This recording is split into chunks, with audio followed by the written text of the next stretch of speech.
ha hecho una estancia de formación larga en el Instituto Tecnológico de Londres, en Queensland, que es un sitio puntero de una tecnología no solo europea, sino mundial. Y bueno, han puesto en marcha la unidad de cirugía funcional en ACER, con los compañeros de neurología, y están haciendo una labor cada vez más. A lo que vamos a hacer, porque sigo hablando porque lo quiero. Ya digo que tiene una experiencia considerable, a pesar de su juventud, y es autora de un capítulo de libros importantes y que todos nos fijamos. Seguro que nos va a aportar a los intereses.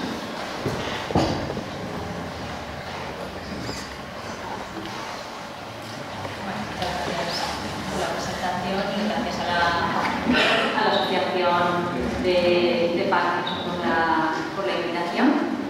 Yo me voy a centrar en comentaros los procedimientos quirúrgicos que hay para la enfermedad de Parkinson, sobre todo para la estimulación, en qué consiste la estimulación cerebral profunda, y luego he creído interesante comentar cómo está el tema de la terapia técnica, la terapia con células madre, que con frecuencia preguntáis en la consulta, que en ocasiones la información que recibís por medio de los periódicos o de internet es un poco confusa. Bueno, en primer lugar, la cirugía de Parkinson se engloba dentro de una disciplina que se llama neurocirugía funcional. El objetivo de la neurocirugía funcional es mejorar los síntomas o mejorar ciertos síntomas o funciones cerebrales. No es como cuando queremos extirpar el tumor, que quitamos la lesión, sino que vamos a estar actuando sobre las funciones del cerebro. ¿Cómo podemos realizar estos cambios en el cerebro? Pues bien, podemos realizar una lesión permanente en una determinada zona del cerebro, que es lo que se conoce como los procedimientos ablativos, o bien realizar una modulación, una neuromodulación de los circuitos cerebrales, generalmente con estímulos eléctricos. Y esto es lo que hace la estimulación cerebral profunda. Bueno, la cirugía ya se ha comentado antes que se inició realmente en los años 50, aunque a principios del siglo XX, a principios de 1900, ya se realizaban procedimientos quirúrgicos para el Parkinson. Tenéis que pensar que la terapia con levodopa salió a finales de los años 60, es decir, previo a esa fecha no teníamos ningún tratamiento farmacológico para tratar a los pacientes con Parkinson. Entonces la cirugía era el tratamiento principal para estos pacientes. Las primeras cirugías que se realizaron eran cirugías muy agresivas, que dejaban muchas secuelas y tenían un índice de mortalidad muy elevado. Sin embargo, ya en los años 50 aparecen las técnicas de cirugía estereotáctica. La cirugía estereotáctica nos permite realizar acceder a zonas profundas del cerebro sin tener que abrir el cerebro. Es decir, es una cirugía cerrada. Vamos a hacer simplemente un agujero en lo que es el cráneo, y a través de ese agujero, por medio de unos sistemas que nos permiten localizar en el espacio esas estructuras profundas, vamos a poder acceder con electrodos de estimulación cerebral profunda o con electrodos que nos van a permitir crear una lesión permanente. Entonces, bueno, en los años 50 y 60 los procedimientos que se hacían eran procedimientos ablativos, es decir, eran lesiones permanentes. Aún así, aunque se realizaban lesiones, se consiguió disminuir de forma importante tanto las secuelas como la mortalidad si lo comparábamos con los procedimientos que se realizaban a principios de siglo. La cirugía quedó un poco en el olvido cuando surgió el tratamiento con levodopa a finales de los 60, pero bueno, tras varios años de tratamiento con levodopa, bueno, nos dimos cuenta que la levodopa no era generalmente suficiente para controlar los síntomas y que además podían aparecer efectos secundarios derivados de la medicación, como son las fluctuaciones motoras, que el paciente se queda bloqueado o está con movimientos involuntarios. Y bueno, lo que es la estimulación cerebral profunda, la técnica en sí surgió en 1987.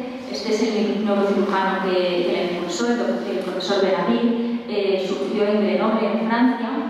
Y bueno, el surgir de esta técnica fue un poco porque cuando los neurocirujanos hacían un procedimiento, una lesión permanente, antes de realizar esa lesión, aplicaban un estímulo eléctrico para confirmar que estaban en la zona correcta. Al aplicar ese estímulo eléctrico, se fueron dando cuenta que en función de las frecuencias que utilizaban, podían conseguir, por ejemplo, un control del temblor dentro del quirófano. Y esto llevó un poco al desarrollo de sistemas que permitieran una estimulación continua, de forma que el paciente llevara un sistema implantado que estimulara de forma continua esa región del cerebro sin tener que realizar una lesión permanente. Bueno, entonces, ¿en qué consiste la estimulación cerebral profunda? Ya os explicaba el doctor Salvador, que consiste en introducir unos electrodos en unas regiones profundas del cerebro. Estos electrodos van conectados con un cable extensor a una pila que funciona como un marcapasos. La pila lo que va a hacer es enviar un estímulo eléctrico a la punta del electrodo y eso nos va a permitir regular la actividad cerebral de esas zonas del cerebro que están funcionando de forma alterada en los pacientes con Parkinson. Bueno, nos ha explicado el doctor Salvador los componentes. Tenemos los electrodos y los cables extensores para conectarlo a la pila, y en estos momentos tenemos dos modelos de pila. El neuroestimulador, digamos, clásico, que es este de aquí, que tiene una duración aproximadamente de unos 5 años en función de los requerimientos del paciente, y un neuroestimulador que es recargable, es más pequeño y más ligero, dura 9 años, pero tiene el inconveniente de que el paciente se tiene que recargar la pila de forma periódica. Una vez el paciente está operado, hay que pasar a programar la estimulación que el paciente va a necesitar. Esta programación se tiene que hacer de forma individualizada, no hay unos parámetros estándar que nos sirvan para todos los pacientes, sino que cada uno tiene que ser programado de forma individual en función de sus síntomas. Para programar la estimulación utilizamos este aparato que llamamos programador, que conecta con la pila vía radiofrecuencia.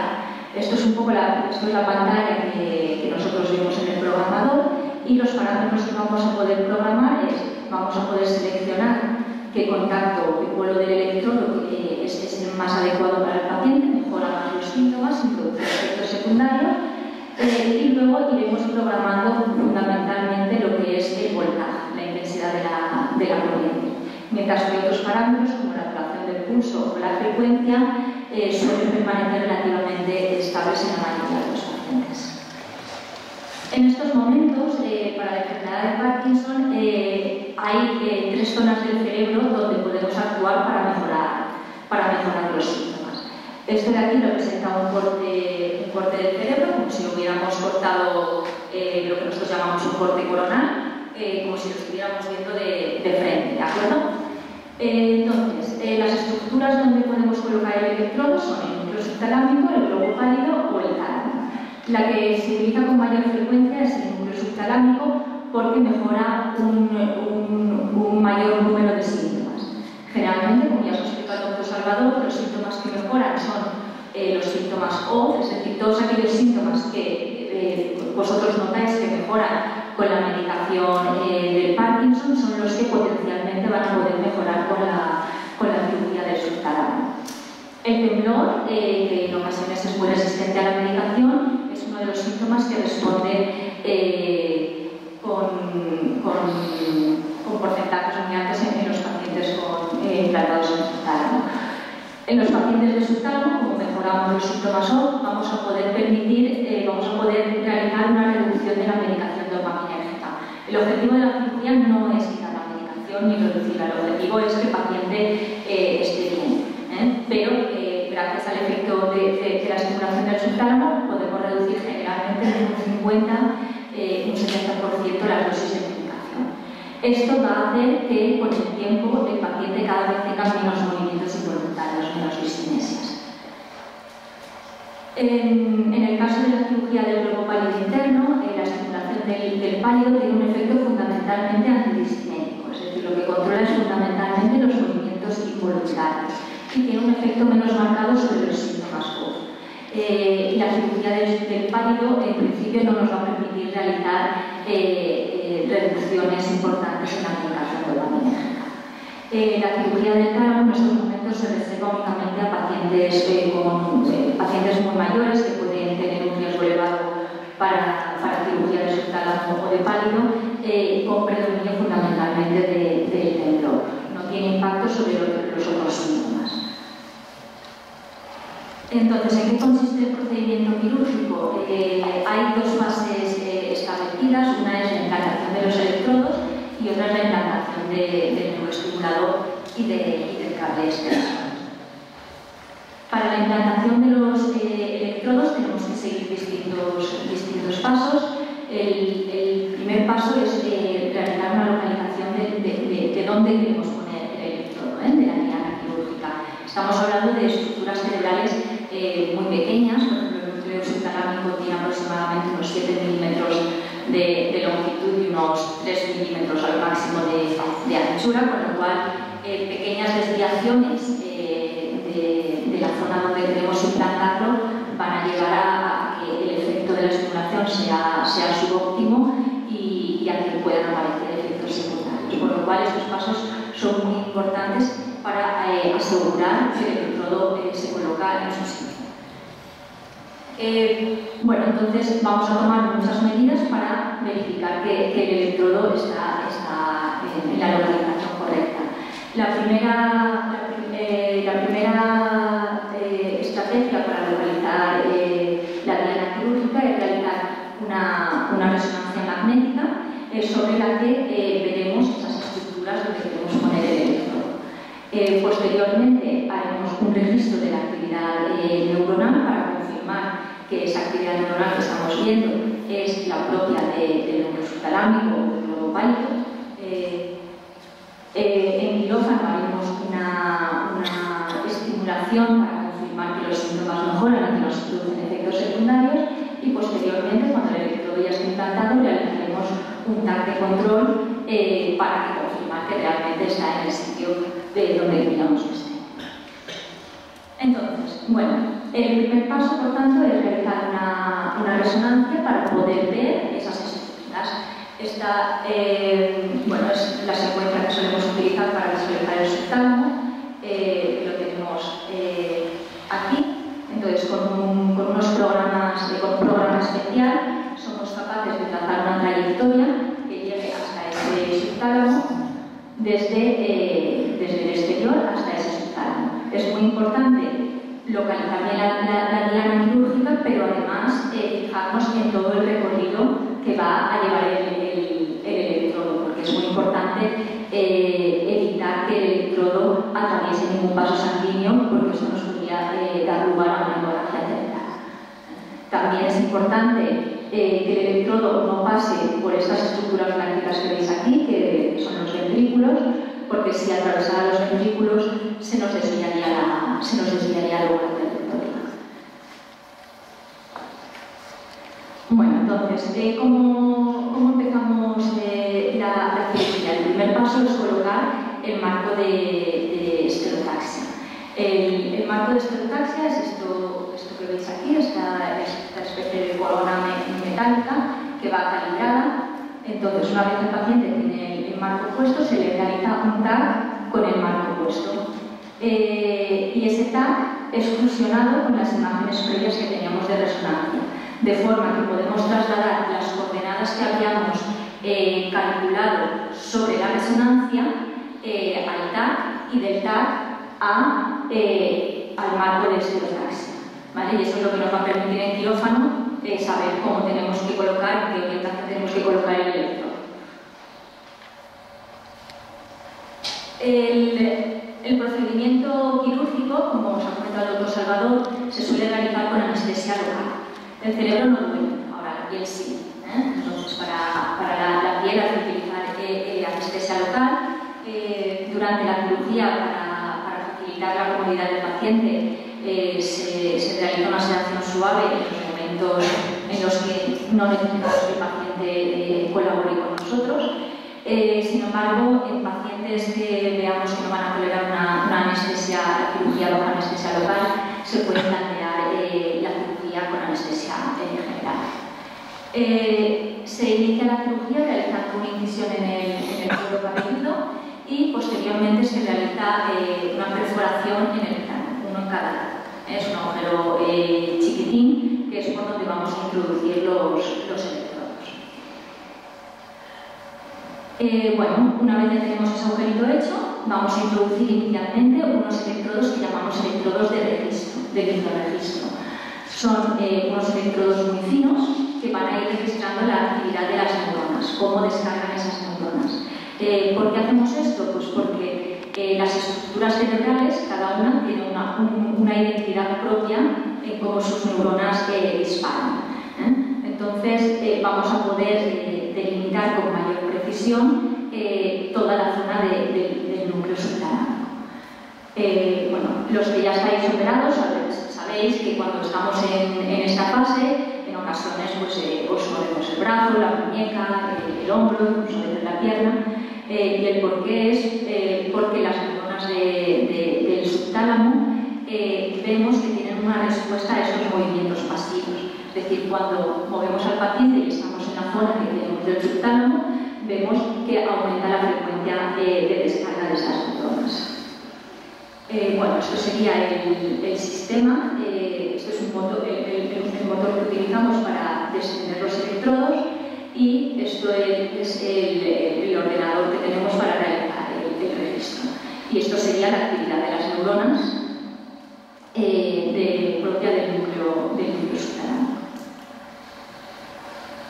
Bueno, cuando ya tenemos localizado digamos, el registro del núcleo subtalámico, vamos a proceder a realizar una estimulación. Inicialmente haremos esa estimulación con los electrodos de registro. Con la estimulación lo que pretendemos es valorar cómo mejoran los síntomas, fundamentalmente la rigidez, y descartar que nos produzcan efectos secundarios. Tenéis que pensar, esto por ejemplo es un corte del cerebro, una representación de un atlas de la zona del subtálamo. Esto de aquí es el núcleo subtalámico. Y está rodeado de muchísimas estructuras cerebrales. Como os he comentado antes, es una estructura muy pequeña, con lo cual si no estamos exactamente en el sitio que queremos estar, la estimulación va a afectar a las zonas vecinas y vamos a tener efectos secundarios. ¿Qué efectos secundarios podemos valorar en el quirófano? Pues que el paciente puede tener habla enredada, contracciones en la cara, visión doble, puede tener una sensación de mareo, sudoración y hormigueos. Estas sensaciones generalmente son transitorias. Si aparecen cualquiera de las tres primeras, nos indican que la localización del electrodo es subóptima y probablemente tenemos que reposicionarlo. Bueno, una vez estamos contentos con el efecto de la estimulación, lo que vamos a hacer es retirar los electrodos de registro y introducir el electrodo definitivo de estimulación cerebral profunda, que es el que se va a quedar ya implantado, esperemos que de por vida, ¿no? Bueno, una vez está implantado el electrodo de estimulación cerebral profunda, volveremos a hacer una prueba de estimulación para confirmar realmente tanto la mejoría clínica como la ausencia de efectos secundarios. Y lo que vamos a hacer es, cuando ya tenemos el electrodo implantado, es realizar un TAC de control. En nuestro hospital recientemente hemos incorporado un TAC intraoperatorio, con lo cual esto nos facilita bastante el trabajo, porque nos permite realizar el TAC en el propio quirófano sin tener que desplazarnos al servicio de radiología. Entonces, nosotros en este momento, en nuestro centro, cuando implantamos un electrodo, realizamos un TAC de control. Este sería el TAC de control del primer electrodo implantado. Vemos aquí esa manchita blanca, es el electrodo. Entonces, ese TAC lo fusionamos con las imágenes previas que tenemos de resonancia, sobre las que habíamos trazado la trayectoria. Entonces, fusionamos esas imágenes y si os fijáis, estas son las imágenes fusionadas. La manchita blanca que se ve detrás de la línea rosa es el artefacto del electrodo y la línea rosa es la trayectoria que habíamos planificado previamente.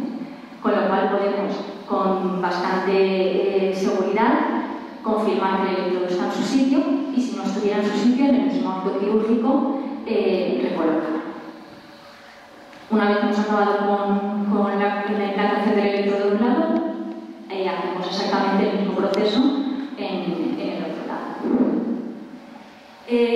Bueno, cuando ya están los dos electrodos implantados, vamos a pasar a implantar el neuroestimulador, que es la pila, ¿de acuerdo? Este procedimiento sí que hay que hacerlo con anestesia general. Bueno, lo que se hace es lo que llamamos tunelitar, se pasa un tubo por debajo de la piel.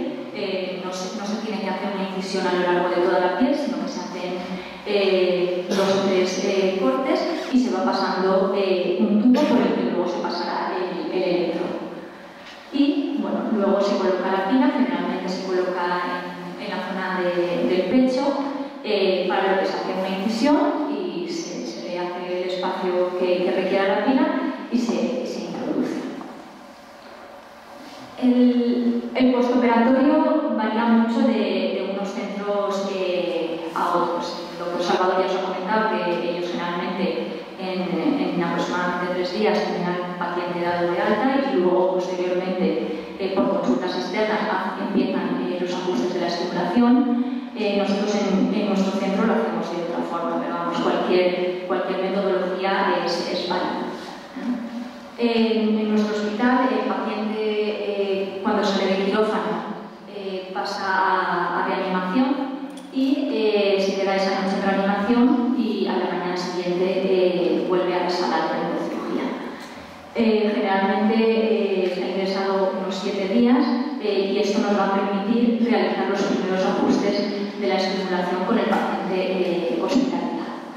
Para nosotros es más cómodo así, pero también es verdad que se podría realizar por consultas externas.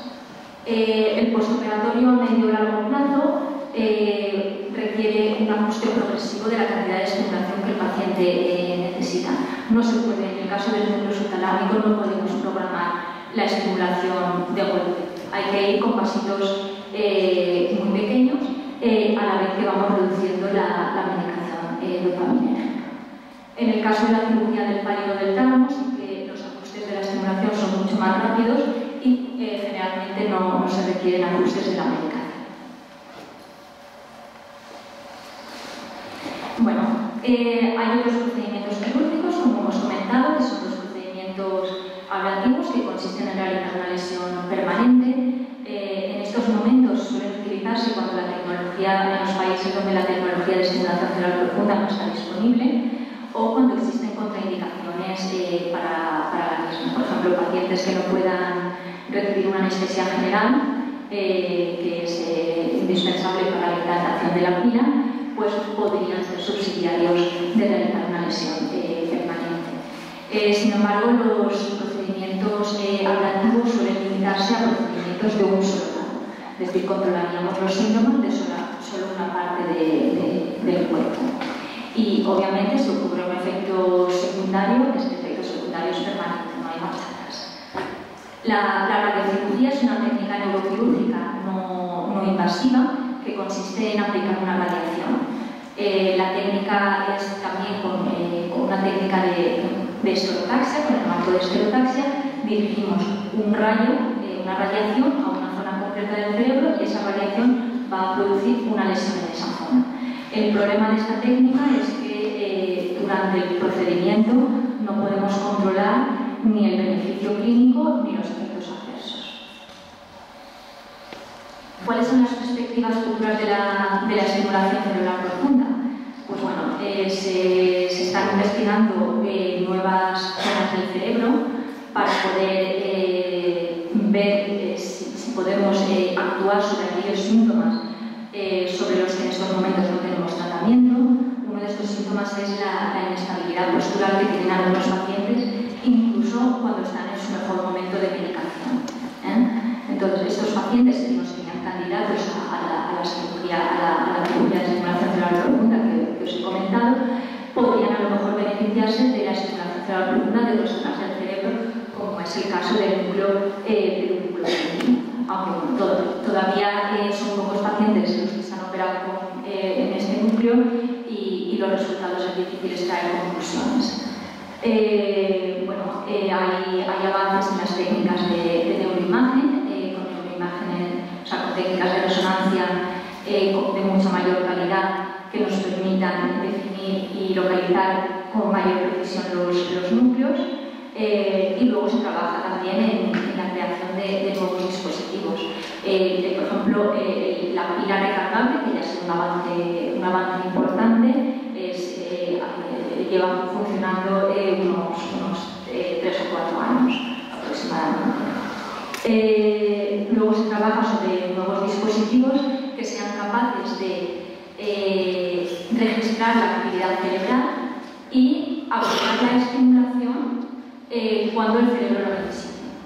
Puede haber momentos del día en que uno no necesite la estimulación y entonces el estimulador podría estar apagado, y momentos del día en que sí que lo necesite, y entonces es cuando el estimulador se activaría. Y esto conllevaría un ahorro de lo que es la vida de la batería. Bueno, ahora ya cambiamos un poco de tema y quería comentaros las terapias neuroprotectoras y neurorestauradoras. Los objetivos de estos tratamientos son restaurar el déficit de dopamina que hay en el cerebro de los pacientes con Parkinson y enlentecer la muerte neuronal. Distintas líneas de actuación. Por una parte tenemos el trasplante celular, la aplicación de factores neuroprotectores y la terapia química. El trasplante celular puede ser con dos tipos de células, o bien células que produzcan dopamina, o lo que habréis oído en muchas ocasiones, el trasplante de células madre. El trasplante de células productoras de dopamina se lleva ya investigando desde hace bastantes años. De hecho, los primeros estudios fueron aproximadamente en la década de los 80. Comentaros, se han investigado distintos tipos de células, algunas de ellas se descartaron porque tenían demasiados riesgos, y luego más recientemente se estudiaron el trasplante de células fetales de la sustancia nigra. Sabéis que la sustancia nigra es la zona que degenera la enfermedad de Parkinson, y luego otras células que también son capaces de producir dopamina. He resaltado negrita el trasplante de células fetales porque se realizaron inicialmente estudios en animales. Obviamente todo eso siempre comienza con estudios en animales, y luego ya, si los resultados son positivos, se pasa al estudio en pacientes. Los resultados iniciales, tanto en animales como en los primeros pacientes que se realizaron, fueron positivos. Sin embargo, cuando ya se pasó a realizar 2 estudios controlados con pacientes con un brazo de que llevaban un tratamiento placebo, los resultados fueron negativos. Es decir, no había beneficio con el trasplante de las células fetales. Sin embargo, había un grupo de pacientes con unas características determinadas que sí que se beneficiaron realmente de esta terapia. Esto ha motivado una iniciativa europea que se llama TransEuro, que ha puesto en marcha otra vez la investigación con el trasplante de células fetales para intentar definir mejor qué subgrupo de pacientes se pueden beneficiar de esta terapia. El trasplante de células madre. Las células madre son células indiferenciadas, inmortales, y que tienen la capacidad de diferenciarse a células más especializadas, es decir, células con una función específica. Hay varias células, digamos, madre, con capacidad de diferenciarse a neuronas que produzcan dopamina. Las que se han estudiado son las células procedentes de embriones, células madre neuronales, o sea, del cerebro del paciente, o sea, el cerebro de todas las personas tiene ciertas regiones donde hay células con capacidad de neuronas con capacidad de diferenciarse en otras neuronas más especializadas. Y luego células de la médula ósea, que es una sustancia que se encuentra en el interior de los huesos largos, o células de cordón umbilical. Todas estas terapias de células madre en estos momentos se encuentran en fase experimental, en fase de investigación. ¿Por qué? Porque hay todavía problemas importantes que resolver en cuanto a la metodología de cómo diferenciar esas células a células especializadas, y también porque se ha visto que puede haber un crecimiento incontrolado de esas células que dé lugar a tumores, efectos alérgicos, que el paciente digamos, las defensas del paciente reaccionan contra esas células extrañas, y bueno, otros efectos inesperados. Los factores neuroprotectores son proteínas que protegen poblaciones neuronales. Hay que infundirlos en regiones concretas del cerebro. En estos momentos hay dos factores en investigación que son capaces de proteger a las neuronas dopaminérgicas. Uno de ellos es el factor neuroprotector derivado de la glia y el otro es el neuroturina. Con estos dos factores hubieron inicialmente unos estudios positivos en animales de experimentación. Sin embargo, cuando se pasó a la fase de investigación en pacientes, los resultados no fueron concluyentes. Había problemas de inclusión, de que el factor difundiera las zonas cerebrales donde queríamos que actuara, y también problemas alérgicos. Sin embargo, en el caso del neuroturina, el estudio que se realizó sobre pacientes duró 12 meses, los resultados fueron negativos, pero aún así un grupo de pacientes continuó el seguimiento durante unos meses más, y en ese grupo de pacientes con un seguimiento más prolongado se vieron ciertos beneficios, con lo cual es muy posible que en los próximos años la terapia con neuroturin se retome, la investigación con neuroturin se retome, para ver realmente si pudiera ser beneficioso o no. De ser beneficioso, estos factores neuroprotectores podrían tener la capacidad de detener la progresión de la enfermedad.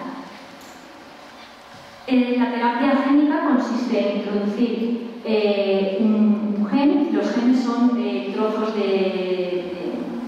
material genético, y cada gen va a estar lo que llamamos codificando para una proteína. Es decir, la célula hace que de ese gen se extraiga una proteína que va a tener una función. Por ejemplo, podríamos poner genes que produjeran dopamina, ¿vale? Entonces, la terapia génica consiste en introducir el material genético en el interior de la célula para que esa célula sintetice las proteínas deseadas. ¿Cómo se hace esto? Bueno, inicialmente el material genético se introduce en un transportador, que generalmente son unos virus en los que se les han quitado todas sus capacidades de producir una infección una infección vírica. Simplemente actúan como transportadores. Estos virus se internalizan en la célula, en las neuronas, y el material genético que contiene ese virus se integra con el material genético de las neuronas, y la neurona lo reconoce como propio y comienza a producir la proteína de interés. Tenemos en estos momentos tres terapias génicas. Una es una proteína, una enzima que se llama decarboxilasa del ácido glutámico. Esta proteína se introduce en el núcleo subtalámico, como hacemos con la estimulación cerebral profunda, y lo que hace es inhibir la función de este núcleo subtalámico, imitando el efecto que tiene la estimulación cerebral profunda. Recientemente se ha publicado un estudio controlado con placebo en que los resultados con este tratamiento han sido positivos. Esto pues, fue muy esperanzador, porque es realmente el primer estudio de este tipo de terapias que ha sido positivo en un estudio controlado como mandan los requisitos científicos. La siguiente terapia sería la carboxilasa del ácido hialurónico aromático. Esta es una proteína que se encarga de transformar la levodopa en dopamina. Lo que tomáis cuando tomáis el Sinemet o el Madopar en realidad no es dopamina, sí es levodopa, que cuando llega al cerebro se transforma en dopamina, que es realmente lo que es efectivo.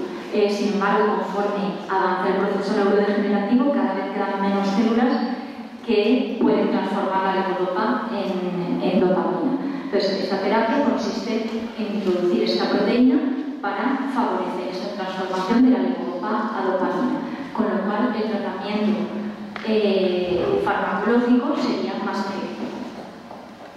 Se han visto mejorías en pacientes tras 6 meses de tratamiento, pero es un estudio piloto que no estaba controlado con placebo, con lo cual hay que esperar a la siguiente fase.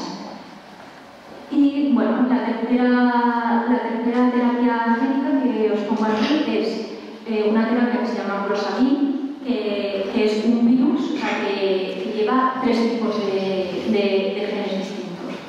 Uno que codifica para la carboxilasa del ácido hialurónico aromático, que ya hemos dicho que transforma la levodopa en dopamina. Otro que codifica para la tirosinilositasa. Esta es la enzima que produce dopamina en el cerebro. A partir de otros aminoácidos va a producir dopamina. Y la GTP-ciclohidrolasa es una enzima que es necesaria para que la tirosinilositasa funcione correctamente. Entonces, bueno, se ha visto que en animales de experimentación que las células infectadas por este material genético realmente eran capaces de producir dopamina, y hay un estudio piloto en el que los resultados también han sido prometedores, pero siempre con cautela. Hay que esperar a la siguiente fase de investigación para confirmar que realmente estos resultados son positivos. Bueno, ayer en el periódico salió esta noticia. Miles de personas pagan en China curas milagro con células madre. La primera enfermedad que aparece, Parkinson. ¿Vale? Simplemente quería llamaros la atención porque yo sé que la información hay mucha información, es difícil de digerir incluso para los especialistas, y es fácil a veces jugar con la desesperación de la gente que está enferma.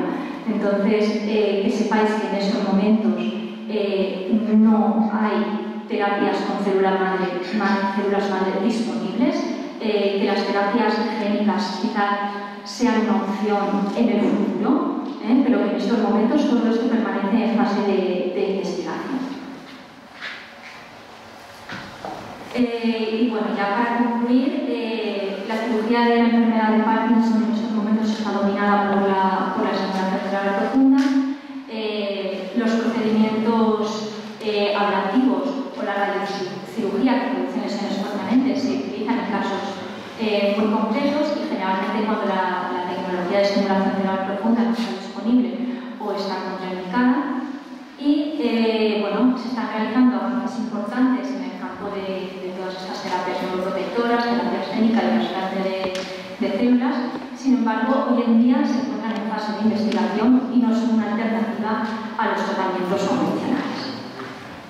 Y bueno, pues esto era todo, y luego que tengáis en cuenta que muchas veces tenéis más contacto con el neurólogo, pero la cirugía es un trabajo de muchos profesionales, de los neurocirujanos, de neurofisiólogos.